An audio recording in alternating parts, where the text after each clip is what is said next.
ભાવિન, ઉપર આવ તો એકવાર. હા મમ્મી આવું. હા હા, જલ્દી આવ. ક્યાં જાવ છો? મમ્મી બોલાવે છે, કઈ કામ હશે, આવું હમણાં.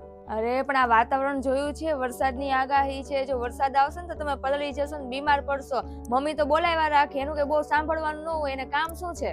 અરે પણ ઉતાવળમાં બોલાવ્યો છે, કઈ કામ હશે તો જ બોલાવ્યો હોય ને. હું આવું હમણાં. એનું કામ મને ખબર છે. કાં તો એને પૈસા જોતા હશે ને તો બોલાવતા હશે, કાંઈક વસ્તુ ખાલી થઈ ગઈ હશે, ઈ મંગાવી હશે, એટલા માટે એને છોકરાની યાદ આવી ગઈ. અને તમે ઓફિસ જાઓ છો, એને ખબર નથી કે તમે ઓફિસ જાઓ છો. અને એક વાત ઈ કે તમારી પાસે 4 વ્હીલ નથી, તમારી પાસે 2 વ્હીલ છે. કદાચ તમે ગયા અને પલળી ગયા તો તમે તો બીમાર પડી જશો ને. અને તમારા મમ્મીનું શું? એને કઈ તમારી ચિંતા છે? એને તો બસ તમે કમાઓ ને એના હાથમાં પૈસા આપો એટલું જ જોવે છે. હું તમારું સારું વિચારું છું ને એટલા માટે કહું છું કે તમે ટાઈમ ટુ ટાઈમ ઓફિસ વયા જાઓ. અરે મનીષા, તું ખોટું વિચારે છો. મમ્મી શું કામ એવું કરે છે ને એવું વિચારે છે કે મારું જ ને મારું નુકસાન થાય એમ? કઈક કામ હોય તો જ બોલાવતા હોય ને. અને એમની વાત હું જ નહીં સાંભળું તો કોણ સાંભળશે? એટલે હું એકવાર સાંભળતો જાઉં, કદાચ કઈ કામ હોય ખબર પડે. અરે પણ મારી એકવાર વાત તો સાંભળો. આખો દિવસ એના મમ્મીની પાછળ જ પડ્યા રહે છે. કાંઈક તમારે એને કરવું જ પડશે આજે. હા મમ્મી, શું થયું? હું એમ કહેતી હતી કે શું મમ્મી તમને ખબર નથી કે એ ઓફિસ જતા હતા અને આજે તો એને મોડું થઈ ગયું છે? એ તમને ખબર છે? આ તમે એને પાછા બોલાવ્યા ને વધારે મોડું થશે. અને તમને તો ખબર છે ને કે મોડા જાય તો પગારે કટ થઈ જાય છે. એમાં નુકસાન કોને? આપણે જ થવાનું છે ને. તમે ખાલી એનું નુકસાન જ જોઈ શકો છો. મનીષા બસ કર, શાંત થઈ જા, મમ્મીને બોલવા દે. બોલો મમ્મી, શું કહેતા હતા? પણ વાત બહુ જરૂરી હતી ને એટલે મેં તને બોલાવ્યો. અને મને ખબર છે કે જતા હોય ને એને પાછળથી ન બોલાવાય, પણ મારે તને ખાસ એક વાત કહેવાની હતી. હું તો તને આ દેવા માંગતી હતી. આટલા બધા પૈસા મમ્મી ક્યાંથી આવ્યા? કોના છે? અરે આ તો મારા પેન્શનના પૈસા છે. અને હું એવું ઈચ્છું છું કે તું એક ગાડી લઈ લે.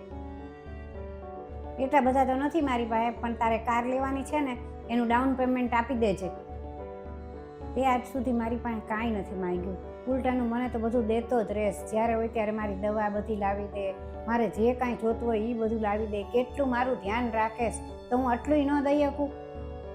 અને તે આજ દિવસ સુધી કોઈ દી મારી પાસે કાંઈ માંગ્યું નથી. એટલે હું મારા પેન્શનના પૈસા બચાવતી હતી અને એમાંથી જ આ તને દઉં છું કે તું નવી ગાડી લઈ લે, ડાઉન પેમેન્ટ ભરી દે. કેટલી બધી ક્યારેક ગરમી હોય, કેટલો વરસાદ આવતો હોય, કેટલી ઠંડી હોય, તોય તે તું આવી રીતે જાસ તો એ મારાથી નહોતું જોવાતું. એટલે હું તને કહું છું. એટલા માટે તું ગાડી લઈ લે ને તો તું આરામથી ઓફિસે જઈ આવ. અને હવે તારા લગ્ન થઈ ગયા છે, તારી જવાબદારી વધી ગઈ છે. અને મનીષાને ઈચ્છા હોય ને ક્યાંક જવાની, ક્યાંક ફરવાની, તો ગાડી હોય તો તમારે સારું પડે. અને જ્યારે તું ગાડી લઈશ ને ત્યારે સૌથી વધુ ખુશી મને થશે. મમ્મી, તમે મારી માટે વિચાર્યું ને એ જ મારી માટે બહુ મોટી વાત છે. અને આ પૈસા તમે રાખો, કેમ કે આ તમારા પેન્શનના પૈસા છે. અને એ તમારા પૈસા છે એટલે તમને કામ આવશે, એ મારા માટેના નથી. અને મને ખબર છે કે મારો સમય ખરાબ ચાલે છે અત્યારે, અને મારે હજી ઘણી બધી મહેનત કરવાની છે, ઘણી બધી મહેનત કરીને આગળ વધવાનું છે અને પૈસા કમાવાના છે. પણ એનો અર્થ એવો નથી ને કે હું આ તમારા પૈસા રાખી લઉં. અને ઘરમાં મમ્મી ને બેન ને આ બધા પાસેથી પૈસા લેવાના ન હોય, એ બધાને પૈસા દેવાના હોય. અને રહી વાત મારી સ્ટ્રગલની, તો એ તો કરવું જ પડે ને. મહેનત તો કરવી જ પડે દરેક દીકરાને, એના મમ્મી માટે, પપ્પા માટે, ભાઈ બેન, પત્ની માટે, બધા માટે, એના પૂરા પરિવાર માટે સ્ટ્રગલ ને મહેનત તો કરવી જ પડે. અને એમાં કઈ મને દુઃખ નથી થતું, 1% દુઃખ નથી થતું. એમાં તો મને ખુશી મળે છે કે જે પરિવાર માટે હું મહેનત કરું છું ને, આટલું બધું સ્ટ્રગલ કરું છું ને, એ પરિવાર મને આટલો બધો પ્રેમ કરે છે. અને રહી વાત કારની ને, તો કાર માટે મારે તમારા પૈસા નથી જોતા, તમારા આશીર્વાદ જોઈએ છે. અને એનાથી હું એક દિવસ મારા પૈસાથી હું કાર લઈશ અને તમને બધાને બેસાડીને ફરાવીશ. મારા આશીર્વાદ તો હંમેશા તમારી સાથે જ છે. જોયું મનીષા, મમ્મી કઈ મારું નુકસાન નહોતા કરાવવા માંગતા.